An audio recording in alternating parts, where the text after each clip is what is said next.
60장 1절 5절 말씀입니다. 이사야서 60장 1절 5절 말씀입니다.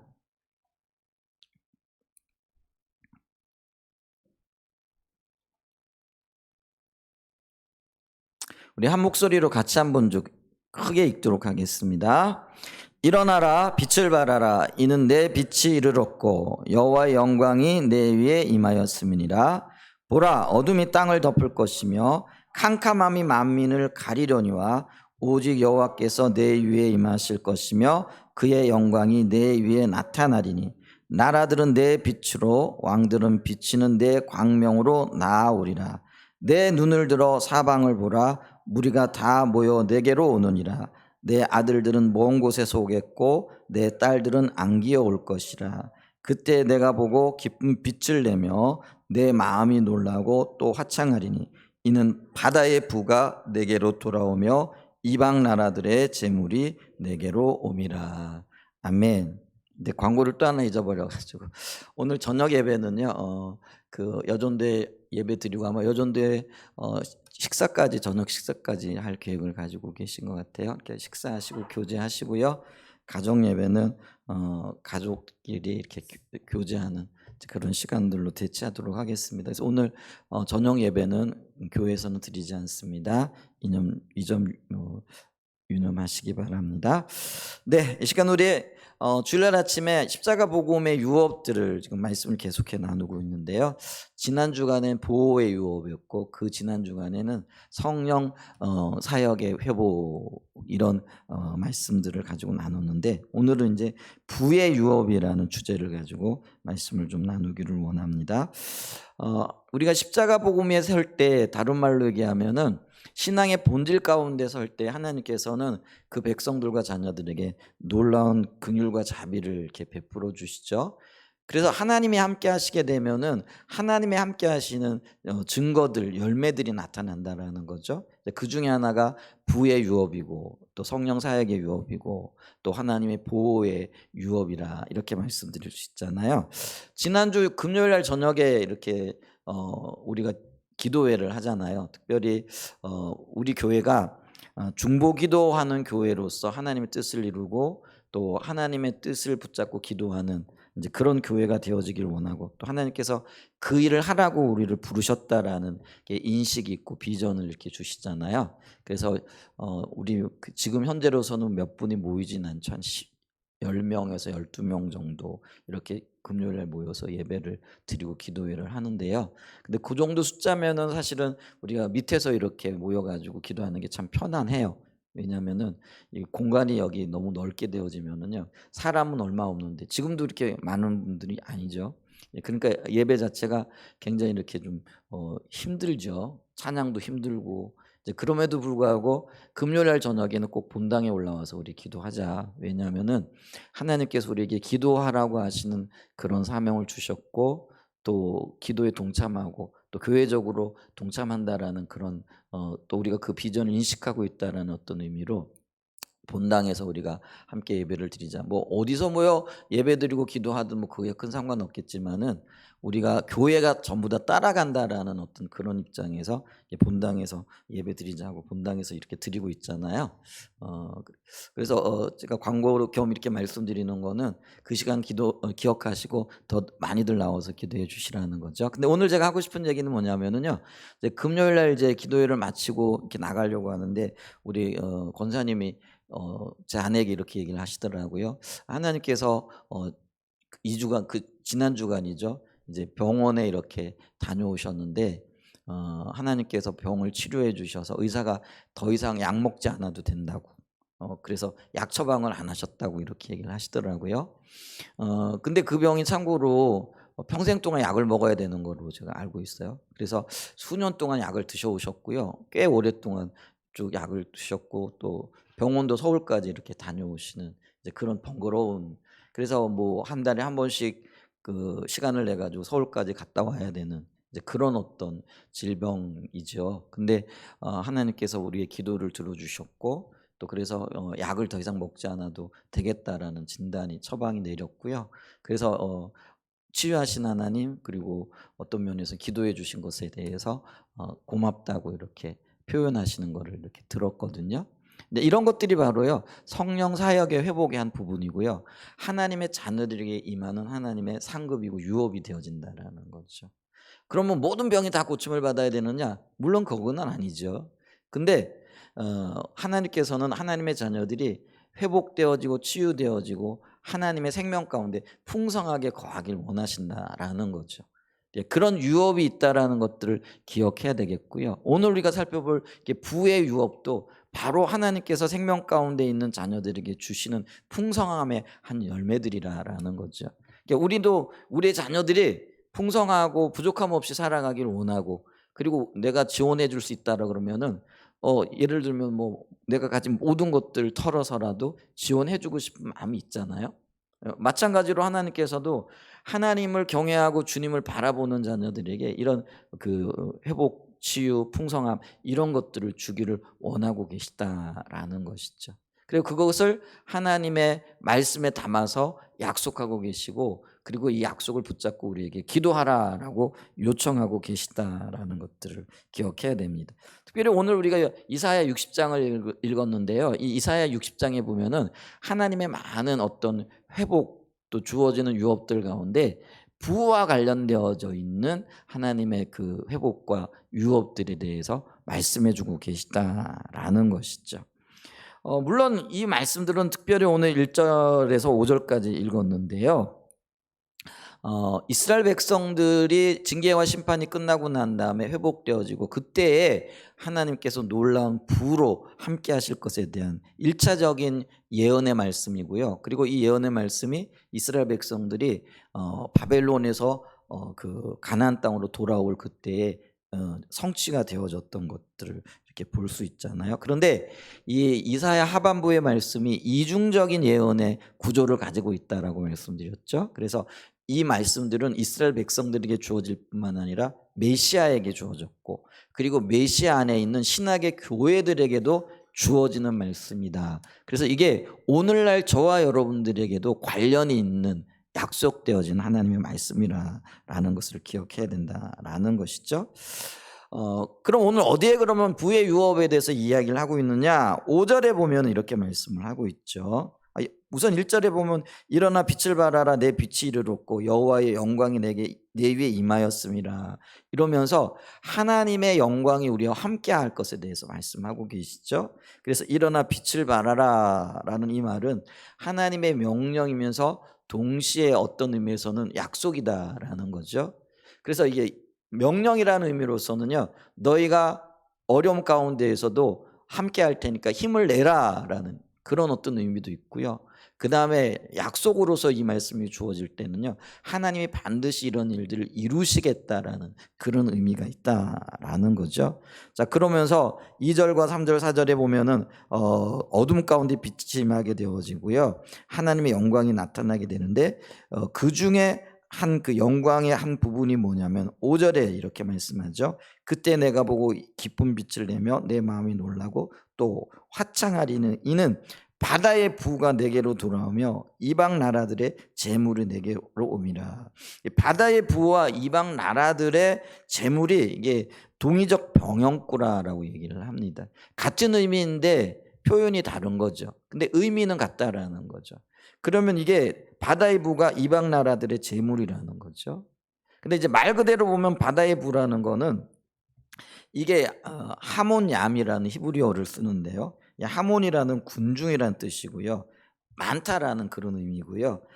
그다음에 이 부는요, 바닷가의 백성들이라는 얘기죠. 그러니까 백성들이 많다라는 거예요. 백성들이 많다라는 거는 그만큼 풍성하고 넘쳐난다라는 이 말인데, 근데 이게 이방 나라들의 재물과 연결이 되어져 있다라는 거죠. 그 얘기는 뭐냐면 이방에 가지고 있는 그 많은 재물과 부들이 이스라엘 백성들에게 주어질 거라는 거죠. 실제로 이제 그런 일들이 있죠. 고레스가 이스라엘 사람들을 그 예루살렘으로 돌려보낼 때에 그냥 보낸 게 아니고요. 자기가 가지고 있던 많은 재물들을 주면서 이 재물을 가지고 가서 성전도 짓고, 그리고 그 성을 재건하는데 사용하라라고 명령을 내리죠.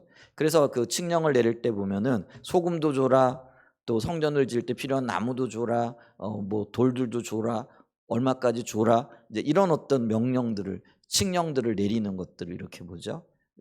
그렇게 이스라엘 백성들이 돌아올 때 하나님께서 이방 나라 사람들의 그 부를 그 백성들에게 주심으로써 하나님께서 함께하고 계시다라는 걸 보여주셨다라는 거죠. 그래서 이 이방 나라들의 부가 예루살렘으로 혹은 하나님의 백성들에게 돌아오는 것을 보게 될 거라는 것이죠. 마찬가지로 하나님의 교회가 세워지는 그 일에 세상의 물질과 부요함들이 사용되어질 거다라는 거죠. 그래서 이 땅의 재물들이 하나님의 거룩한 역사를 위하여 사용되어지고 사용되어지기 위하여 하나님께서 교회와 그 백성들에게 놀라운 부를 부으실 거라는 그런 말씀과 이 성경 구절들이 연결되어진다라는 거죠. 그래서 그때 당시에 1차적으로 주어졌던 하나님의 예언의 말씀과 또 신약 교회에 주어질 수 있는 하나님의 말씀이라는 걸 염두에 두고요. 계속해서 좀 성경 구절들을 읽어보면은 이사야 60장 6절과 7절에도 이렇게 말씀하고 있는 것을 보죠. 허다한 낙타 미디안과 에바의 어린 낙태가 내 가운데 가득할 것이며, 여러분 옛날에는요 짐승이 부의 표시였죠. 예를 들면 욥기를 보면은 욥기의 부함을 얘기할 때 낙타가 몇 마리고 양이 몇 마리고 소가 몇 마리고 뭐 이런 것들을 얘기를 하잖아요. 마찬가지로 고대에는요 이 낙타 혹은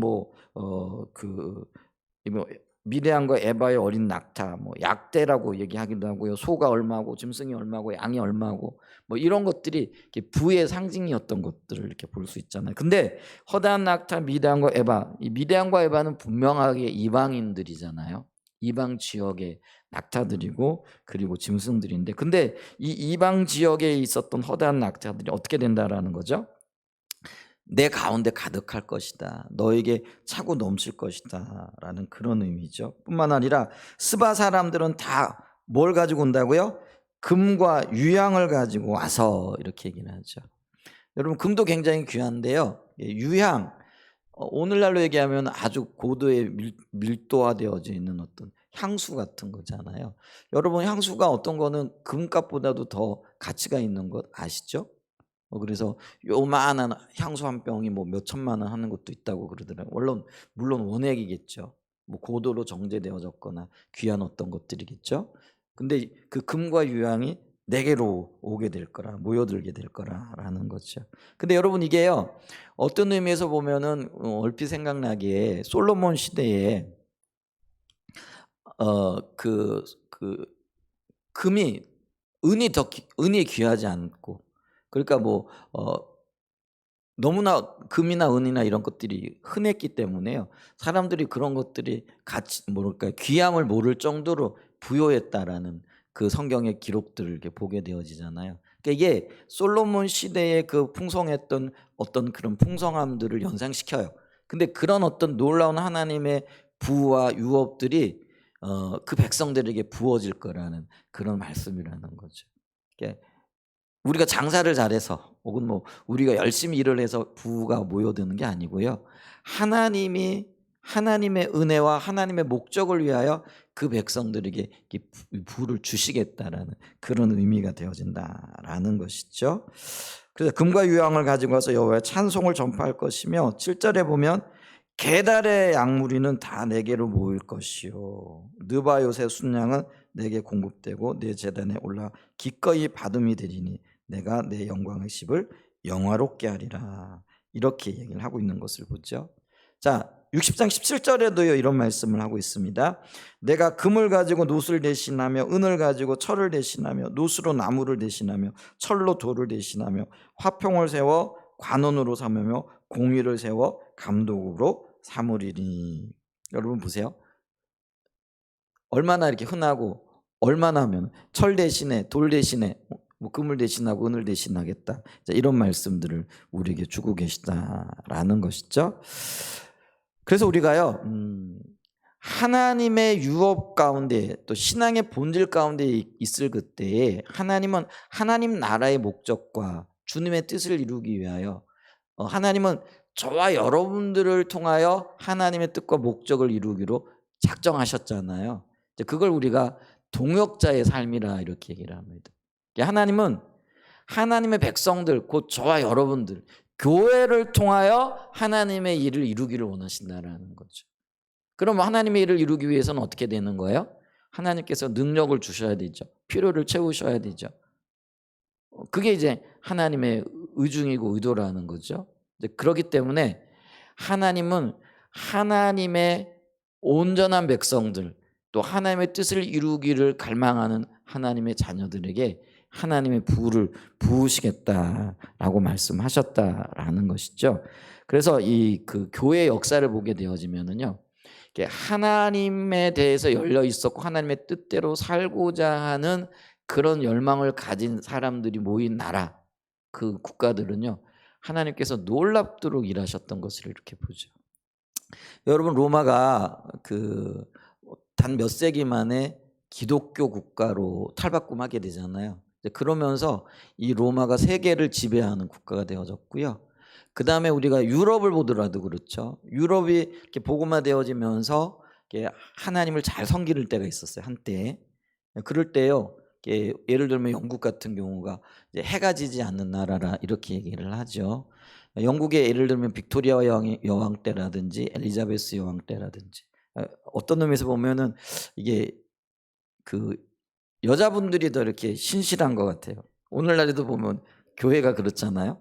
여성분들이 훨씬 더 남성분들보다 믿음이 좋잖아요. 영국도 그랬던 것 같아요.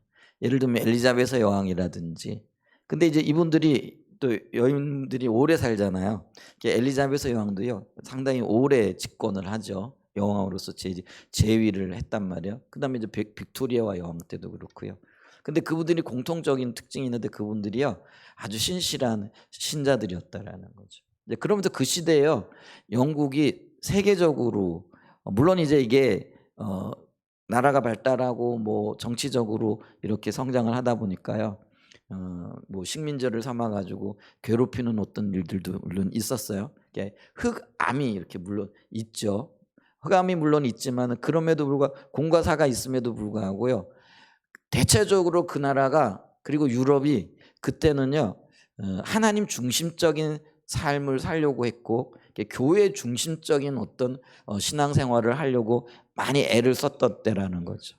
그래서 그때 보면은 예를 들면 종교개혁을 일으켰던 마틴 루터라든지 칼빈이라든지 요한 웨슬리라든지 진젠도르프라든지 이런 많은 믿음의 거성들이 유럽에 있었던 때라는 것이죠. 근데 그때 하나님을 찾고 하나님을 구하고 하나님이 함께 하시면서 동시에 유럽이요, 세계의 중심국이 되어졌다라는 것들 우리가 기억해야 된다라는 것이죠. 그래서 복음이 들어가고 그 복음에 기초하여 살려고 하는 사람들이 많은 나라일수록, 그리고 그런 어떤 열망을 가지고 있을 때일수록 그곳에 정치, 경제, 문화 그 모든 영역에 있어서 엄청난 발전을 이루고 있는 것을 보죠. 그게 부의 유업의 회복과 굉장히 밀접한 연관을 가지고 있다라는 거죠. 근데 지금 오늘날 어떻게 되어졌어요? 유럽이요, 하나님을 떠났어요. 자유주의 신학이 들어오고 계몽주의 사상이 들어오면서 하나님을 떠나게 되어지면서, 여러분 보세요. 지금 프랑스, 독일, 예전에 그 찬란했던 기독교 국가로 일컬어졌던 그 나라가요, 이제 지금은 더 이상 예를 들면은요, 기독교 국가가 아니에요. 명목만 남아있고 명색만 남아있죠. 그래도 가장 낫다고 하는 나라가 영국입니다. 근데 지금 영국 국민들 중에 정기적으로 교회에 나와 예배를 드리는 인원이 3%가 안 된다 그러더라고요. 그리고 여러분, 지금 영국의 시장이 누구죠? 이슬람 신도인 거 아시죠? 그만큼 이제 영국이요, 세속화되어졌어요. 근데 참 놀랍게도요, 영국이 세속화되어지고 유럽이 세속화되어졌다, 하나님을 떠났다라는 거죠. 떠나면서 오늘날 영국의 어떤 세계적인 위상, 유럽의 어떤 세계적인 위상, 각 나라로 보게 되어지면은요, 형편없이 추락해 있는 것을 보죠. 이제 EU라는 이제 그룹을 지어 가지고요, 간신히 그거를 옛날의 영광을 회복하려고 하는 이제 그런 어떤 몸부림들을 하고 있죠. 그래서 그 EU 회원국들이 모여가지고 근데 각 나라의 형편을 돌아보게 되어지면은요, 영국도 그렇고 프랑스도 그렇고요. 어떤 의미에서 보면 예전의 그 영광과는 비교할 수 없을 정도로 어떤 면에서는 그 영향력이 지금 줄어들어 있는 것들을 보게 되어지죠. 근데 그 영향력이 한때는 이제 미국으로 넘어갔잖아요. 근데 여러분 미국이 그런 영향력을 확대할 수 있었던 그 근저에도요. 그들이 청교도 신앙으로 그 토대해 가지고요. 믿음으로 살고자 하는 그런 몸부림이 그 건국 초기에는 있었다라는 거죠. 아니 뭐 최근에까지 그런 어떤 움직임들이 이렇게 있었잖아요. 그러면 미국에 보면 조나단 에드워즈라든지 뭐 걸출한 어떤 신앙적인 사람들이 있었죠. 그 사람들이 활동하고 그 사람들이 영향이 있는 그 시대에는요, 미국이 세계를 주도하는 아주 강대한 국가로 정치, 경제, 사회, 문화 모든 영역에 있어서 하나님께서 은혜를 주셨던 것을 보죠. 근데 지금 미국도 점점 세속화되어져 가고 있죠. 그러면서 안타깝게도요, 그 영향력들이 점점 이제 예전만치 않다라는 것들을 이야기를 하고 있는 모습들을 봅니다. 근데 이제 이 영향력이 어디로 갈지 우리는 알지 못해요. 근데 분명한 것은요, 하나님이 은혜를 부으셔야만이, 하나님께서 함께 하셔야만이 하나님이 주시는 어떤 영향력들, 그리고 이게 오늘 우리 관점에서 보면 또 하나님이 함께 하신 은혜들, 그리고 그것을 통해서 영향력을 미칠 수 있게 되어진다라는 것들을 볼 수 있다라는 거죠. 그게 우리가 교회사를 통해서 인류의 어떤 역사를 통해서도 그걸 분명히 볼 수 있다라는 것이죠. 그래서 여러분요, 뭐 이게 그래도 예수 믿는 사람들, 그리고 잘 믿는 사람들이요, 적어도 3분의 2 정도는요, 이 세상에서 중산층 이상의 어떤 삶의 질을 유지하고 있다고 하더라고요. 통계적으로 이렇게 볼 때. 그러니까 대체적으로요, 예수 믿는 사람들과 예수 믿는 나라들이 그렇지 않은 나라들보다 잘 산다라는 거. 그러니까 기독교인의 3분의 2 정도, 다 그렇지는 않겠지만은 일반적으로 볼 때 한 3분의 2 정도는요, 그 흔히 얘기하는 우리가 이 그 어떤 부의 어떤 평균을 보게 되어질 때 중산층을 이상을 유지하고 있다라고 이렇게 얘기를 하고 있다라는 거죠. 근데 한국 교회도 마찬가지죠. 한국 교회가 한때 정말 그 하나님의 뜻대로 살기로, 그리고 그 우리가 가지고 있었던 어떤 종교들, 그게 이제 불교고 유교고 뭐 이런 거잖아요. 이제 그런 것들엔 소망이 없다. 그래서 기독교 신앙을 받아들이는 때가 있었고요. 그렇게 믿음으로 살고자 기도하고 은혜를 구하는 시대가 있었거든요. 그게 이제 어떤 면에서는요, 뭐 일제 시대도 했겠지만은 6.25가 끝나고 난 다음에 우리나라가 정말 세계에서 가장 못 사는 나라였잖아요. 그러다 보니까 우리에게는 정말 하나님의 은혜가 필요했고요. 그리고 이 복음이 이게 필요했던 거죠. 그러면서 적극적으로 이 복음에 반응해 나가기 시작하면서요, 지금 우리나라가 정말 놀라운 은혜. 그래서 많은 분들은 지금 세계 경제권의 10위 안팎에 위치했다고 이렇게 얘기를 하잖아요. 땅덩어리로 봤을 때는 굉장히 적은 나라이죠. 자원도 없잖아요. 그런데 어떻게 수십 년 만에 이런 일들이 일어났을 수 있을까? 물론 여러 가지 원인들로 얘기를 하지만은요, 명백하게 우리는 기억해야 될 게 이게 하나님의 은혜의 영역이라는 것이죠. 열심히 노력한다고요? 우리 물론 노력하면 어떤 열매들을 맺게 되어지겠지만은요, 그 이상은 우리가 바랄 수 없어요. 그리고 그걸 기대할 수 없는 거예요. 근데 우리는요, 우리가 노력한 것 그 이상의 놀라운 하나님의 은혜를, 그리고 그 부를 경험했다라는 거죠. 지금도 우리가 그런 시대를 살아가고 있고요. 그 영향하에 살아가고 있잖아요. 근데 그게 복음의 영향력이라는 거죠. 근데 이제 90년대, 2000년대 들어오면서 이 복음의 영향력이 점점 사라지는 거죠. 그러면서 이제도 우리는 어떤 면에서는 정점을 찍었는지도 모르겠어요. 뭐 그건 우리가 알 수 없는 일이지만은 하나님께서 어떻게 일하실 줄 우리는 알지 못해요. 근데 이게 신앙과 굉장히 밀접한 연관이 있다는 걸 기억해야 돼요. 우리가 한때는 하나님의 나라를 위해서 혹은 복음이 이 땅에 너무나도 절실히 필요하다는 걸 인식하고 전국 곳곳에서 주님을 찾고 예배하고 주님 뜻대로 살고자 하는 그런 열정이 있었어요. 어쩌면은 저 같은 경우도요, 그런 어떤 부흥의 말미, 그래서 그 하나님의 그 부흥을 경험하는 시대의 마지막 어떤 우리나라에서는 그 퍼즐이 되어지는 거죠. 근데 이제 부를 경험하면서 하나님 베푸신 은혜를 경험하면서 이 부가 영국이 그랬던 것처럼 유럽이 그랬던 것처럼 미국이 그랬던 것처럼 우리도 이제는 뭐예요? 너무나게 익숙하고요. 그리고 마치 이게 세상이 가져다 준 것처럼 인식하고요. 그래서 그걸 인간적인 수단과 방법으로 지키려고 하고 뭐 이러면서 점점 하나님이 서시고 복음이 서야 할 자리를 우리가 대신하고 있다라는 거죠. 근데 그러면서 이제 점점 그 뭐라 그럴까요? 복음이 쇠퇴해 가고 있고요. 하나님의 나라가 쇠퇴해 가고 우리나라에서요.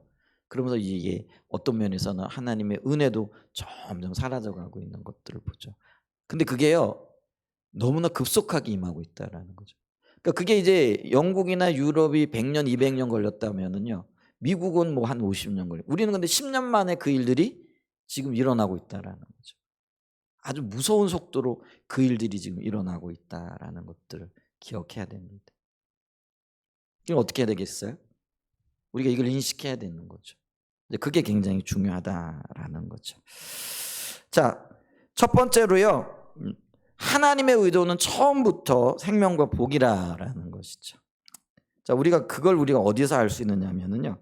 아담과 하와를 창조하시고 난 다음에 하나님께서 그들에게 소위 문화명령이라고 하는 말씀을 주시잖아요. 근데 그 문화명령이라는 말씀을 주실 때에 이미 하나님의 의중과 의도가 나타나 있다라는 거죠. 창세기 1장 26절부터 우리 좀 한번 보죠. 자, 하나님이 이르시되 우리의 형상을 따라 우리의 모양대로 우리가 사람을 만들고 그들로 바다의 물고기와 하늘의 새와 가축과 온 땅과 땅에 기는 모든 것을 다스리게 하자 하시고 하나님이 자기 형상 곧 하나님의 형상대로 사람을 창조하시되 남자와 여자를 창조하시고 하나님이 그들에게 뭘 주셨다고요? 복을 주시고 이 복이 생명이에요. 그리고 하나님의 유업이에요. 성경에서 말하는 복은요. 물질 뭐 이런 개념이 아니에요. 그거는 복의 하위 개념이에요. 그러니까 복이 있고 그 복의 영향으로 주어지는 것들이라는 거예요. 그럼 진정한 복은 뭐예요? 하나님 그분 자신이라는 거예요. 그래서 하나님이 우리와 함께 하시겠다라는 거예요. 그러니까 하나님이 함께 하시면 그게 복이 되어지는 거예요. 여러분 돈이 많아서 복이 아니고요. 건강해서 복이 아니에요. 하나님이 함께 하시면은 하나님의 일을 위해서 돈을 주시는 거예요. 건강을 주시는 거예요. 근데 하나님이 지금 원래 그 아담과 하와를 창조하시고 의도하셨던 게 내가 너의 복이라 그래 내가 복을 주겠다라는 거죠. 그러니까 하나님이 함께 하시고 복이시기 때문에 생육과 하나님이 그들에게 이르시되 생육하고 번성하여 땅에 충만하라 땅을 정복하라 바다의 물고기와 하늘의 새와 땅에 움직이는 모든 생물을 다스리라 하시나 그렇게 하잖아요. 그래서 하나님이 함께 하시니까 생육하고 번성하고 땅이 충만하게 되는 거예요. 그리고 땅을 정복하고 바다와 이 땅의 모든 것들을 다스리게 되어지는 거죠. 여러분 여기 굉장히 중요한 원리가 있어요. 그게 뭐냐면요. 하나님이 함께 하실 때 이런 일들이 일어난다라는 거예요. 그러니까 그래서 하나님은요 원래 하나님과 함께하는 한 백성들, 하나님의 가족인 사람을 만드셔서요 하나님과 함께 이 일들을 이루어가기를 원하셨다라는 거예요. 하나님이 우리에게 복이 되셔서 그게 우리에게 복인 거예요. 하나님은 그런 의도와 의중을 가지고 계셨다라는 거죠. 근데 아담과 하와가 타락하잖아요. 그래서 이 아담의 자손들이 그 도에 지나치게 범죄하게 되어지죠. 그래서 하나님께서 1차로요 그 땅을 한번 심판하십니다. 근데 그 심판이 성경에서 노아의 물 심판이잖아요. 노아의 때에 하나님께서 물로 그 땅을 한번 심판하는 일들이 있은 거죠. 그리고 난 다음에 노아로 하여금 새로운 인류를 퍼뜨리고 그 새로운 인류를 주신 것을 이렇게 보죠. 근데 새로운 인류를 시작하시면서도요 하나님께서 동일한 말씀을 그러니까 아담과 하와에게 주셨던 동일한 말씀을 주세요. 근데 이 동일한 말씀을 주신다라는 건 하나님이 그런 의도를 가지고 지금 일하고 계시다라는 거예요. 그래서 하나님의 사람들에게 하나님 자신을 주시는 게 복이에요. 그리고 그 복의 열매들을 먹고 또 그 복의 열매들을 따라 살기를 원하신다라는 하나님의 의도를 볼 수 있는 거죠. 창세기 8장 15절과 17절 말씀 좀 보세요. 심판하시고 난 다음에 노아에게 주시는 말씀이에요. 하나님이 노아에게 말씀하여 이르시되 너는 내 아내와 내 아들들과 내 며느들과 함께 방주에서 나오고, 물로 심판하셨잖아요. 근데 그 야곱의 8명의 가족들만 하나님께서 구원하셨죠. 그것도 은혜인데요. 그러면서 그 8명의 아들들, 딸들, 아들들과 며느리들에게 말씀하시는 거죠. 너와 함께한 모든 혈육 있는 생물, 곧 새와 가축과 땅에 기는 모든 것을 다 이끌어내라. 이것들이 이 땅에서 생육하고 땅에서 번성하리라. 그래서 생육하고 번성하는 것, 그게 하나님이 은혜를 베푸시고 함께 하시기 때문에 가능하다라는 거예요. 그리고 이게 아담에게도 그런 명령을 하셨듯이 노아와 노아의 가족들에게도 똑같은 명령을 하시는 것을 이렇게 보게 되어지죠. 그래서 이게 하나님의 원래 의도 그대로 하나님은 그 하나님의 사람들에게 복을 주시기를 원했다. 하나님 자식을 주기를 원하셨다라는 거죠. 그러면서 하나님이 이제 그 하나님을 위한 한 새 백성을 세우시잖아요. 근데 그게 이스라엘이잖아요. 근데 그 이스라엘을 택하셔서 인류에게 복을 미칠, 모든 나라에게 복을 미칠 한 본보기로 한 나라를 세우시는데 그게 이스라엘이에요. 하나님께서 이스라엘을 택하시잖아요. 이스라엘만 택하신 게 아니라 택하신 이스라엘을 하나님 백성 삼으시고 하나님이 함께 하시는 그 나라에 얼마나 놀라운 은혜와 복이 있는가를 보여주시면서 열방이 하나님께로 돌아오게 하시기 위한 한 계획을 세우세요. 그 계획의 중심에 누가 있는 거예요? 이스라엘이 있다라는 거죠. 근데 그 이스라엘을 세우시고 난 다음에도요, 하나님께서 그들에게 뭐라고 지금 말씀을 하고 계시냐 하면은 신명기 30장 19절에 보면은요, 이렇게 말씀하고 계시죠. 내가 오늘 하늘과 땅을 불러 너에게 증거를 삼노라. 내가 생명과 사망과 복과 저주를 네 앞에 두었은즉 너와 내 자손이 살기 위하여 생명을 택하고, 여기서 이 생명은 복을 얘기를 해요. 근데 여기서 말하는 복과 생명은 하나님 자신을 얘기를 하는 거예요. 그러니까 이스라엘 백성들에게 하나님도 하나님, 그러니까 생명과 복으로 상징되어지는 것과 또 이게 그 저주와 화로 상징되어지는 것을 이렇게 두셨다라는 거죠. 그리고는 너와 내 자손이 살기 위하여 뭘 택하라는 거죠? 생명과 복을 택하라는 거죠. 근데 이 생명과 복의 근원이 하나님이시거든요. 그러니까 하나님을 택해야 살 수 있다라는 거죠. 하나님을 택해야 그게 진정한 복이 되어진다라는 거예요. 그러니까 살려면 복을 택해라. 그러니까 너희가 살려면 복을 택해라, 하나님을 택해라라는 그런 의미가 되어지는데요. 이 말은 다른 말로 얘기하면은요, 하나님은요 그 백성들이 혹은 모든 인류가 하나님을 택하여 나오기를 원하신다라는 거죠. 그게 하나님의 원래 의도였던 것들을 볼 수 있다라는 것이죠. 자, 그래서 30장 9절과 10절에 조금 앞당겨 이렇게 보면은요, 같은 말씀을 우리에게 주고 계시죠. 내가 내 하나님 여호와의 말씀을 청종하여 이 율법책에 기록된 그의 명령과 규례를 지키고 내 마음을 다하며 뜻을 다하여 여호와 내 하나님께 돌아오면 내 하나님 여호와께서 내 손으로 하는 모든 일과 내 몸의 소생과 내 가축의 새끼와 내 토지 소산을 많게 하시고, 그다음 뭐예요? 내게 복을 주시되 곧 여호와께서 내 조상들을 기뻐하신 것과 같이 너를 다시 기뻐하사 내게 복을 주시리라. 그러니까 복을 주시는 것, 이게 하나님의 원래의 의도고 저와 여러분을 향하신 하나님의 계획이라는 거예요. 아멘. 근데 이제 두 번째, 이제 기복신앙은 거짓신앙이다라는 거죠. 자, 우리가 첫 번째 뭘 살펴봤어요? 하나님께서 그 백성들에게 복을 주시기를 원하신다라는 거죠. 그래서 이 복 혹은 부가 하나님께서 하나님의 백성들이 혹은 하나님의 교회에게 주신 유업이 맞아요. 그게 하나님의 의도고 원래의 뜻이에요. 그런데 문제는 뭐냐면요, 그것이 하나님의 뜻이라고 할지라도 복에 우리의 시선이 가 있게 되어지면은 이게 잘못된 거라는 거죠. 그러면 여기서 복이라고 얘기할 때는요, 복의 근원 되시는 하나님이 우리에게 주신 복의 열매들과 관련이 되어져 있다라는 거죠. 복의 근원 되시는 하나님 우리와 함께 하시면은 생명도 얻게 되어지고요, 장수도 하게 되어지고요, 그 다음에 아까 금과 은이 내게로 온다 그랬잖아요. 그 다음에 뭐 하여간 낙타도 생기고 하여간 오늘날 얘기하면은요 돈이 많이 생긴다라는 거죠. 주어진다라는 거죠. 근데 여러분 보세요. 우리에게 많은 돈이 생겼어요. 그게 복의 열매이긴 하지만은 그게 복 자체는 아니라는 거예요. 근데 이제 문제는 뭐냐면은요.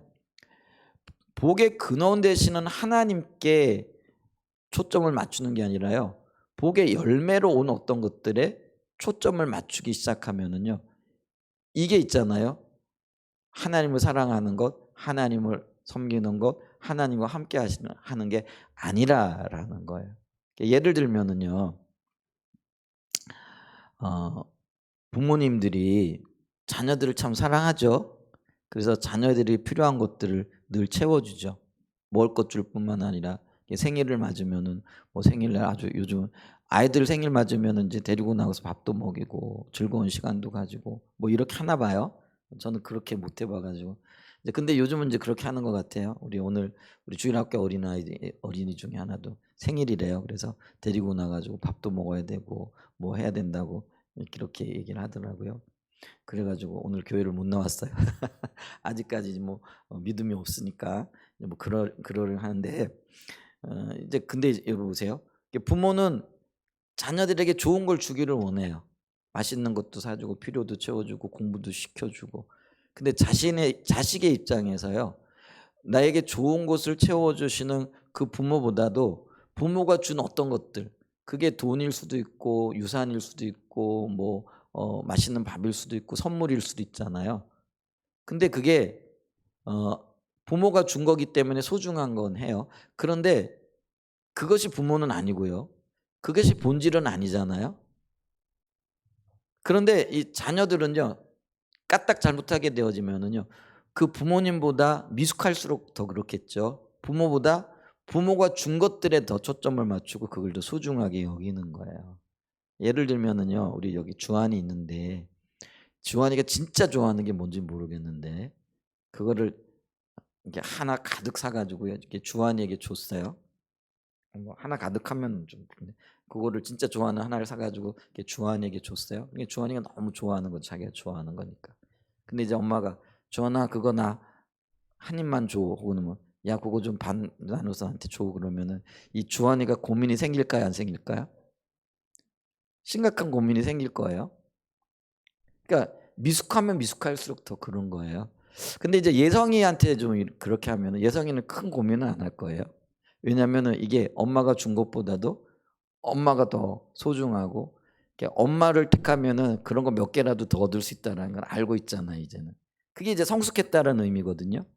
근데 미숙하면 미숙할수록 그 주는 부모님보다도 주어진 어떤 것들에 초점을 맞춘다는 거예요. 근데 우리의 신앙이 미숙하고요. 하나님에 대해서 잘 모르게 되어지면은요. 하나님이 나를 얼마나 사랑하시고 그분이 얼마나 위대하시고 그분이 얼마나 큰 능력이 있으신가에 대한 그런 어떤 분명한 믿음 그리고 그 믿음이요. 이론적인 믿음이 아니라 실제적인 믿음이 되어지지 않으면은요. 내게 있는 것들 그러니까 그게 주님이 주신 것들인데요. 그것을 움켜잡고요. 안 놓으려고 하는 거죠. 그리고 어떻게 하면 그것을 더 지키고 많이 가지고 또 더 많이 뭐라 그럴까요? 얻을 수 있을까? 그래서 거기에 초점을 맞추게 되어진다라는 거죠. 여러분 그래서 보십시오. 여기에 초점을 맞추고 여기에 자기의 온 생명을 거는 것 그렇게 되어지면 어떻게 되냐면은 하나님도요. 내가 원하는 것을 위한 수단으로 전락해 버리게 되어지죠. 그게 기복이에요. 복이 나쁜 게 아니라요. 복을 추구하는데 복의 근원이신 하나님을 추구하는 게 아니라요. 하나님이 주신 어떤 것들에 생명 거는 거예요. 그리고 그걸 얻기 위하여 심지어는 하나님도 수단으로 여긴다라는 거죠. 우리가 어떻게 그럴 수 있어? 제가 이렇게 얘기하니까 그럴 수 있을지 모르지만은요. 성경에는 그런 예들이 너무나 많이 등장을 한다라는 거죠. 예를 들면 이사야 1장 11절로 15절 보면은요. 이스라엘 백성들이요. 각종 존귀하고 귀하고 또 보배로운 것들을 가지고 하나님의 앞에 나와 예배를 드리죠. 근데 하나님께서 그 예배를 안 받으세요. 근데 안 받으시는 이유가 뭐냐면은요, 그들이 마음은 없고 입술만 있다라는 거죠. 그러니까 그들이 원하는 거는요, 자기가 원하는 것을 얻기 위하여 뇌물을 주는 거예요. 쉽게 얘기하면.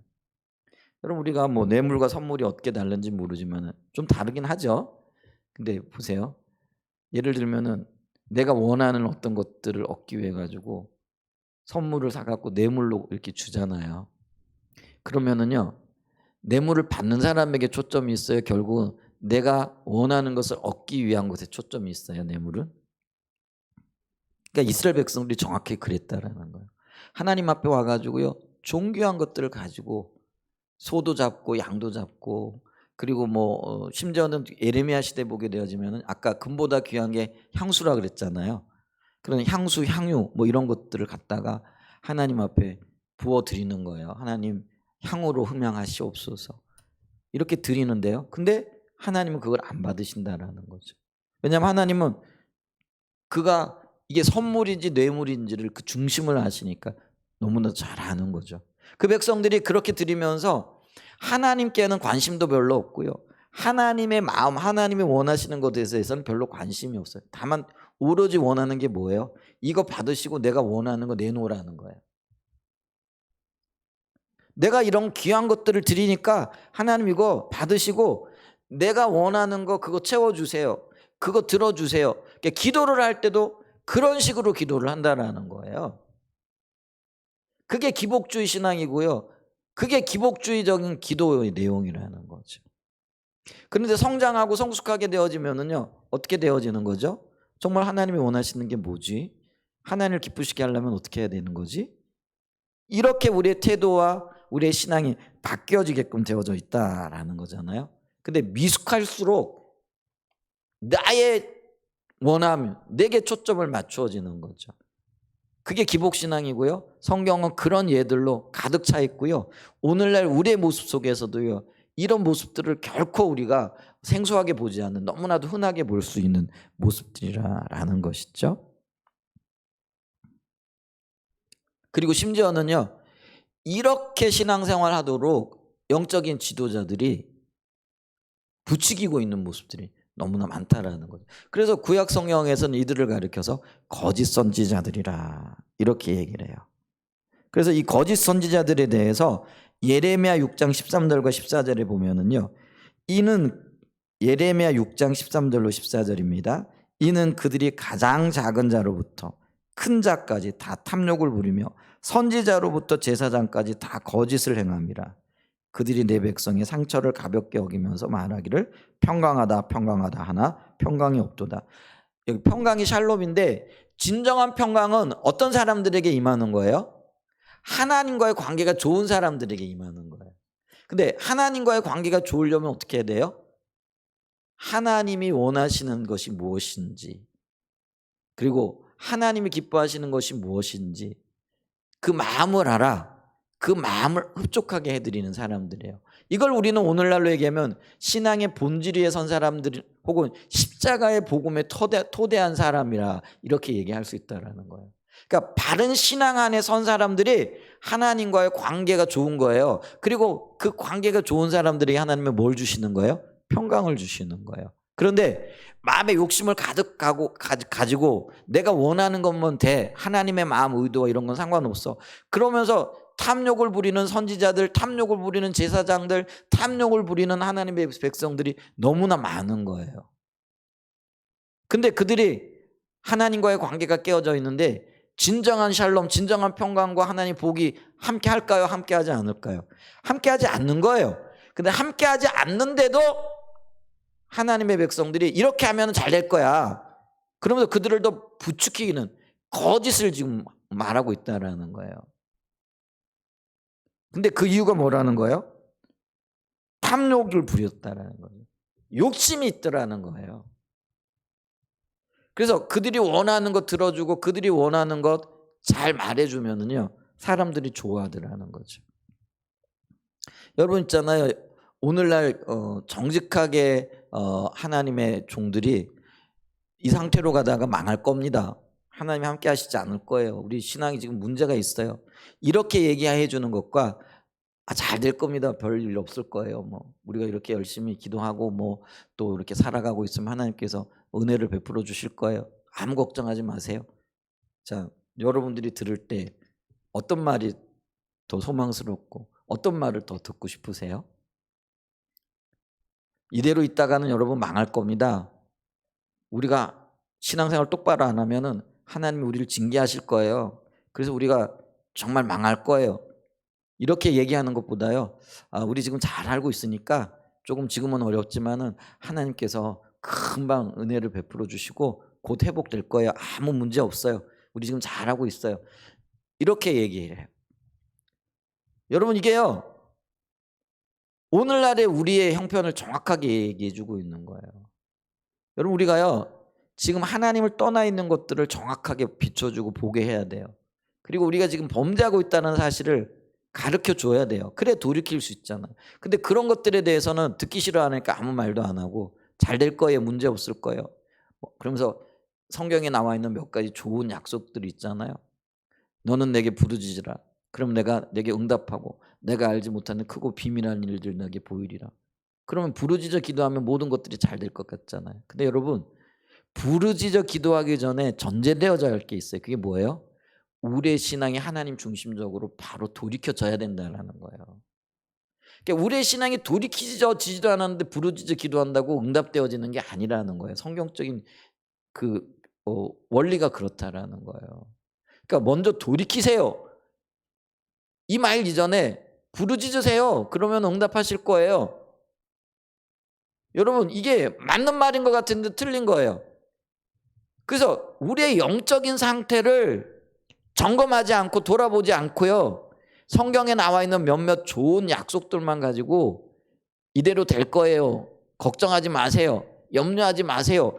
한다고 되는 게 아니라는 거예요. 근데 그 일을 지금 누가 하고 있다라는 거예요?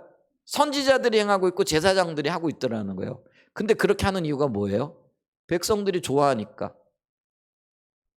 하나님의 자녀들이 그 말을 듣기를 기뻐하니까요. 근데 보세요. 예레미야 선지자나 이사야 선지자는 뭐예요? 돌이키라고 얘기를 하는 거죠. 하나님을 떠나 있다라고 얘기를 하는 거죠. 징계가 있고 심판이 있을 거라고 얘기를 하는 거죠. 근데 여러분 징계와 심판을 얘기하잖아요. 그러면 듣기 싫어요. 그렇잖아요. 칭찬해 주면 좋아해요. 문제 없다라고 얘기하면 고무되어지는 거죠. 근데 나중에요. 하나님의 징계가 임하고 심판이 임하고 난 다음에 누구 말이 옳았다라는 것이 드러나요? 예레미야 선지자와 이사야 선지자의 말이 옳았다라는 게 드러나잖아요. 그리고 그들에게는요. 처참한 하나님의 징계와 심판이 임했다라는 거죠. 여러분 보세요. 잘못된 신앙, 하나님 그분이 아니고요. 다른 곳에 관심을 가지고 그것을 추구하게 되어지면은요. 이게 거짓 신앙이고요. 이게 하나님의 심판을 받게 되어지는 그런 원인이 되어진다라는 것들을 우리가 기억해야 된다라는 거죠.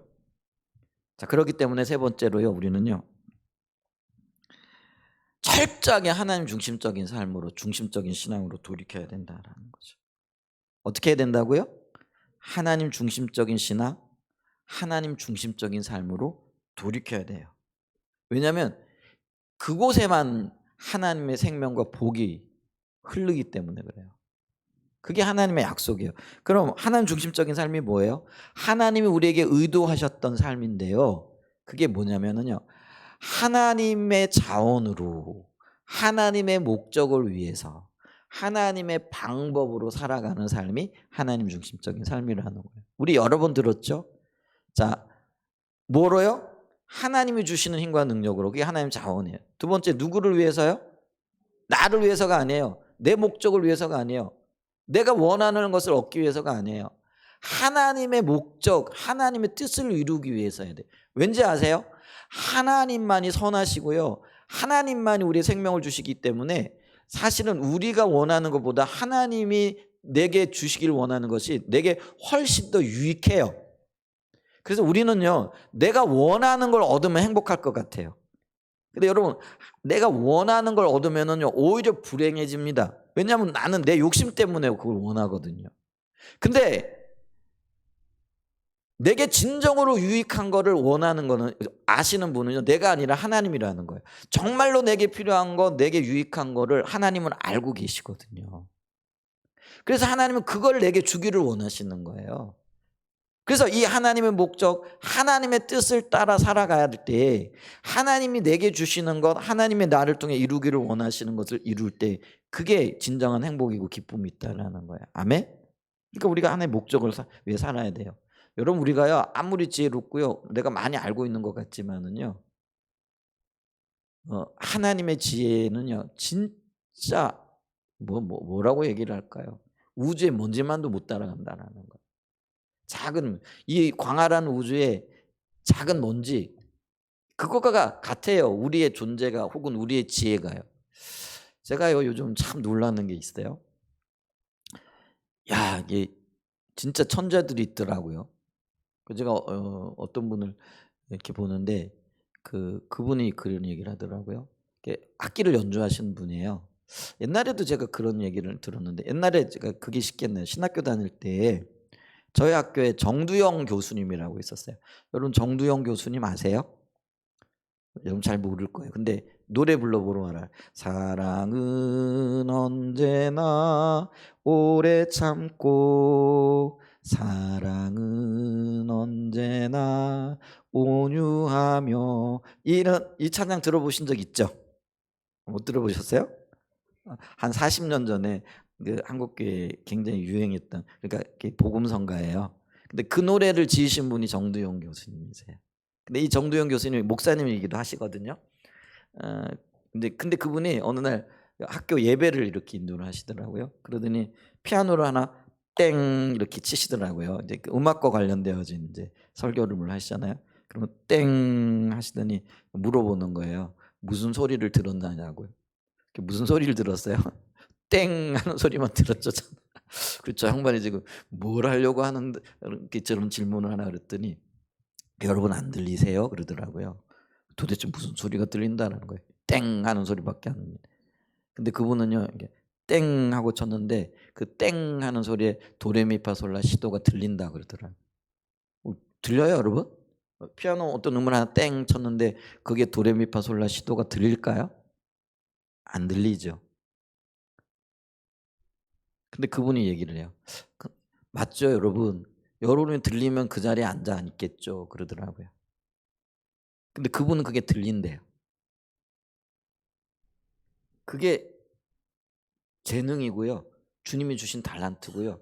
그게 천재예요. 요즘 제가 이제 가끔 있잖아요. 음악 오디션 프로그램이란가 이런 거 이렇게 보잖아요. 야, 근데 소리를 내는데요. 진짜 천재들이 있더라고요. 소리 천재들이 이래 보면서요. 그게 이제 달란트고 재능이거든요. 이제 그런 걸 보면서 야, 나의 어떤 무능을 이렇게 보는 거죠. 그러면서 있잖아요. 그 사람 속에 나타난 천재성을 보면서 그게 누가 주신 거예요? 하나님이 주신 거잖아요. 근데 그 원 소유가 하나님이시잖아요. 근데 이 땅의 모든 것들의 무궁무진한 천재성이 하나님 그분에게 있는 거예요. 근데 그분에게 비춰봤을 때 나의 이 뭐죠? 이게 들어도 안 들리는 이거 땡 소리밖에 안 들리는 이 귀. 근데 하나님은 어떤 사람에게는요 도레미파 솔라 시도가 들린다는데, 그럼 하나님은 그 속에서 만유의 모든 세상의 소리를 듣고 계신 거잖아요.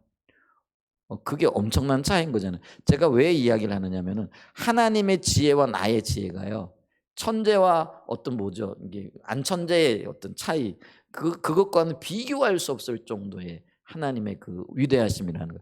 근데 그 하나님 위대하심이 저와 여러분을 향하여 열려 있고요, 저와 여러분을 위하여 계획하고 계심이 있다라는 거예요. 그게 하나님의 목적이거든요. 근데 이런 하나님의 목적을 따라가는 것이 안전할까요? 아니면 아무것도 모르는 제가요 도레미파솔라 소리 속에서 땡 소리만 듣고 있는 제가 추구하고 바라보고 하기를 원하는 것들이 더 온전하고 안전할까요? 그래서 우리는 하나님의 목적을 따라가야 되는 거예요. 아멘. 그게 하나님 중심적인 삶이에요. 그리고 이 하나님의 목적을 따라 살아가기 위해서 우리는 어떻게 해야 되는 거죠? 하나님이 주시는 방법, 길들, 이런 걸 따라가야 돼요. 그럼 그걸 어떻게 알 수 있느냐? 하나님과의 친밀한 교제, 신앙의 본질을 추구하고 하나님만을 알기를 원하잖아요. 그러면 내가 부족하고 연약해도 그런 삶을 추구하면 하나님이 은혜를 베풀어 주시는 거예요. 아멘? 이게 원리예요. 나는 못해요. 근데 주님이 은혜를 주셔야 돼요. 내가 사람을 사랑할 수 있는 능력, 내가 사람과의 관계를 회복할 수 있는 어떤 것, 또 어떤 일이 주어졌을 때 그런 것들을 감당할 수 있는 힘, 그거 내게 있어요, 없어요? 없어요. 저희는 못해요. 저도 못하고요. 그럼 어떻게 해야 돼요? 그냥 하나님 앞에 나가서 하나님 뜻을 이루어 주세요 하고 기도하고 주님을 바라볼 때 주님이 지혜를 주셔야 되는 거예요. 그래서 주님이 주시는 지혜로, 주님이 주시는 방법대로 살아가겠다라고 결단하고 부족하지만 그렇게 주님을 따라가는 것, 이게 하나님 중심적인 삶이라는 거예요. 근데 이런 삶의 방향성도 없이 그냥 닥치는 대로 주어지면 그냥 지금까지의 경험대로 혹은 내 감정대로, 내가 하고 싶은 대로, 또 내가 알고 있는 그대로 이렇게 살아가는 거예요. 그게 자기중심적인 삶이라는 거예요. 근데 거기에 무슨 능력이 있겠어요? 여러분, 제가 아까 얘기했잖아요. 하나님의 그 위대하신 능력에 비하면, 그 하나님의 그 광활하심에 비하면 진짜 나는 작은 먼지보다도 못한 거잖아요. 근데 작은 먼지보다도 못한 내게서 너무 나를 비하하는 거라 이렇게 생각하실지 모르는데요. 근데 그게 사실이거든요. 근데 이런 작은 나에게서 나오는 온갖 수단과 방법들이 그게 정말로 온전한 방법이고 온전한 수단이 되어지고 온전한 해결책이 되어질까요? 우리 이것만 조금만 생각해도요, 내가 지금 얼마나 어리석은 그런 방법들, 그런 어떤 일들을 하고 있는지 이게 보여질 텐데. 그렇잖아요. 바둥바둥 아둥아둥 아둥바둥 살아가잖아요. 근데 그게 얼마나 부질없는 건지. 근데 우리가 그렇게 살아가잖아요. 정말 주님 뜻대로 살기를 원하고 어떤 일들이 생겨날 때 주님 어떻게 할까요? 고민하고 묻고 기다려보고 이렇게 해요? 아니면은 얄팍한 내 지식, 지금까지 경험, 아니면 내 감정, 내가 하고 싶은 대로 이건 이렇게 해야 돼, 이렇게 살아가고 계세요. 이게 자기중심적인 삶이라니까요. 그렇지만 부족하지만 주님, 내가 부족하니까 주님이 필요해요. 주님 도와주세요. 내가 기다릴게요. 하나님 앞에 나가 기다리고 묻고, 또 늦는 것 같지만 그렇게 잠잠히 주님을 바라보는 거죠. 여러분, 온전해서 우리가 주님의 뜻을 이루어가는 게 아니에요. 그런 삶의 방향성을 가지고, 그런 삶의 추구함을 가지고 내 마음에 그렇게 주님 뜻대로 살고자 하는 그 갈망이 하나님 중심적인 삶이라는 거예요. 근데 우리 안에 그 마음조차도 없잖아요. 아예 그냥 잊어버리고 살잖아요. 근데 그게요, 기복신앙이고 자기중심적인 신앙이라는 거예요. 근데 하나님은 오늘 우리에게 어떻게 하기를 원하신다고요? 하나님 중심적인 삶으로 돌아오기를 원하신다라는 거죠. 왜냐하면 그곳이 진정한 복이 있고 생명이 있기 때문에 그렇다라는 거죠. 여러분, 아담과 하와를 봐도요, 하나님 중심적인 삶을 살아서 전적으로 하나님 앞에 의존되어져 있죠. 에덴 동산에서 하나님 주권 앞에 있는 거예요. 그러니까 아담과 하와가요, 선악과를 따먹기 전까지는 온전하게 하나님의 주권 밑에 있었던 거예요. 하나님만 쳐다보고 있는 거예요. 근데 선악과를 따먹은 후부터는 이제는 어떻게 되는 거예요? 내 힘으로, 내 지혜로 내가 한번 살아볼게요. 이제는 주님 그만 수고하셔도 될 것 같아요. 그런 거죠. 하나님 이제는요, 그만 수고하셔도 될 것 같아요. 그냥 내가 알아서 살게요. 이게 자기가 자기 하나님 되는 거예요. 그게 선악과를 따먹은 결과라는 거예요. 자, 근데 여러분 보세요. 선악과를 안 따먹고 에덴 동산 안에 있을 때 아담과 하와는요, 이 땅에서 누릴 수 있는 모든 것들을 누렸어요. 근데 이제 내가 살아볼게요 하는 그 순간부터 어떻게 되어지는 거예요? 온갖 고난과 온갖 어려움과 온갖 뭐죠? 그런 어떤 그 고통들을 겪게 되어지는 거죠. 여러분, 이게 하나님 중심적인 삶과 자기 중심적인 삶의 차이예요. 이걸 볼 수 있는 은혜가 있기를 예수님의 이름으로 축복합니다. 그래서 주님이 아까 읽었던 신명기 30장 19절에 그렇게 얘기하는 거예요. 너와 내 자식들이 살려면은 나를 찾아라라는 거예요. 살려면은 내게로 오라는 거예요.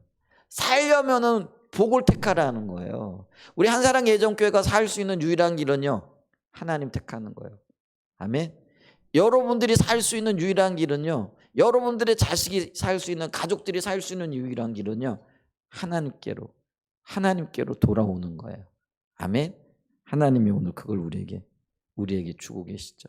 십자가 복음으로, 하나님 중심적인 복음으로 돌이키라 말씀하고 계세요.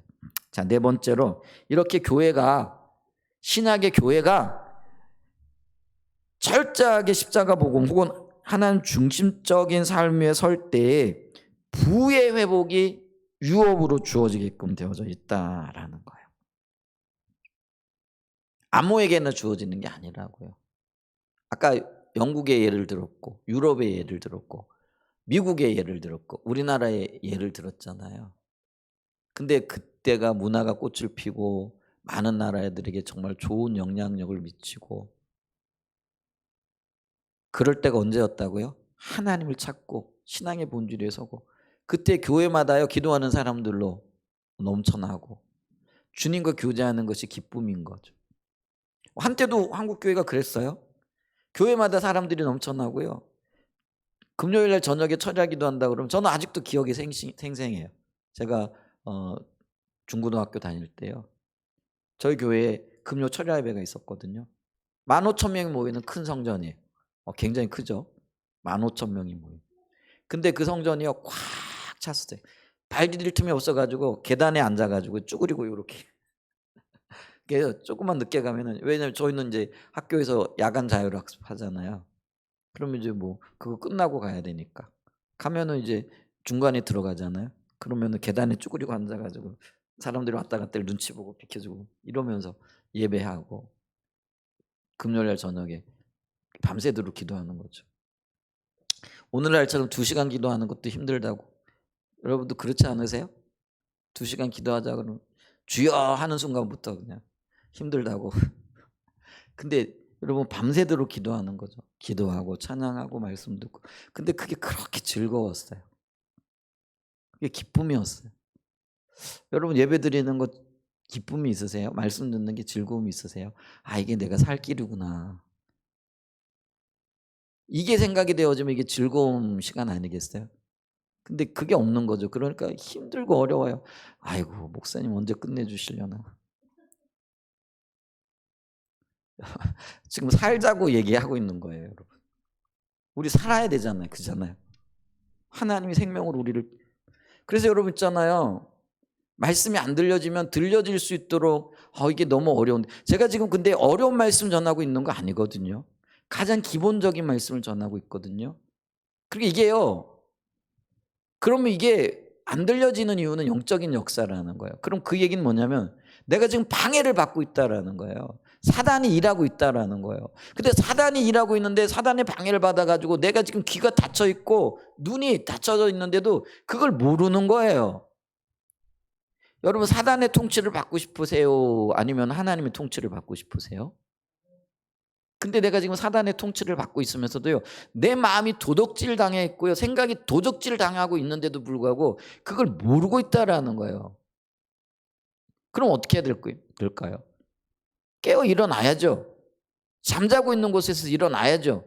그러기 위해서는 부르짖어야죠. 불쌍히 여겨주세요 하고 주님 앞에 서야죠. 깨닫는 마음, 듣는 귀, 보는 눈 달라고 부르짖어 기도해야죠. 근데 눈 멀뚱멀뚱 뜨고요, 코 베어요. 지금 감을 당하고 있다라는 거예요. 여러분 생각이 도둑질 당하고 있고요, 사단이 여러분들의 생각을 붙잡고 있고요, 사단이 여러분들의 눈과 귀와 그것들을 붙잡고 있는 거예요. 그걸 모르고 있으세요.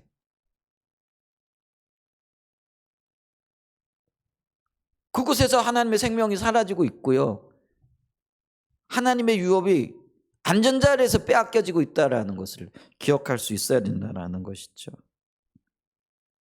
여러분, 이 하나님의 부의 유업은요, 십자가의 복음 위에 선 교회들, 신앙의 본질을 따라 살아가는 사람들에게 주어진 유업이라는 거예요. 그러니까 어떻게 될까요? 우리가 그리로 돌이켜야 된다라는 거죠.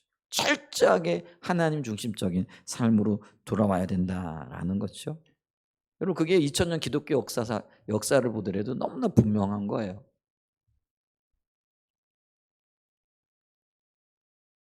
세계의 일반 역사를 보더라도요, 우리가 믿음의 눈을 열고 영적인 어떤 역사들을 조금만 보더라도요, 그게 너무나 자명한 거죠.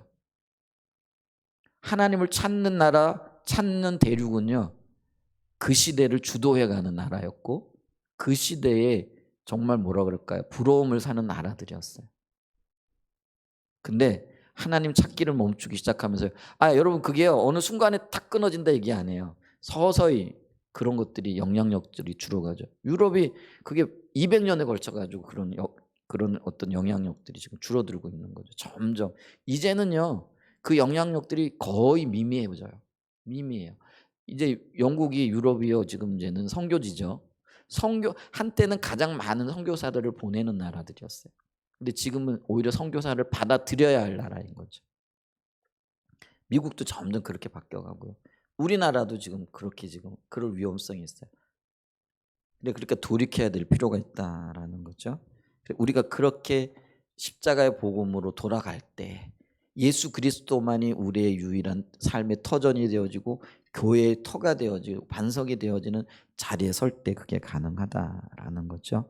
다행스럽게도요, 6번째로요, 하나님께서 우리나라에게 다시 한번 그런 기회를 주시겠다라는, 그러니까 제2의 유업으로 함께 하시겠다라는 약속들을 주고 계시다라는 거예요.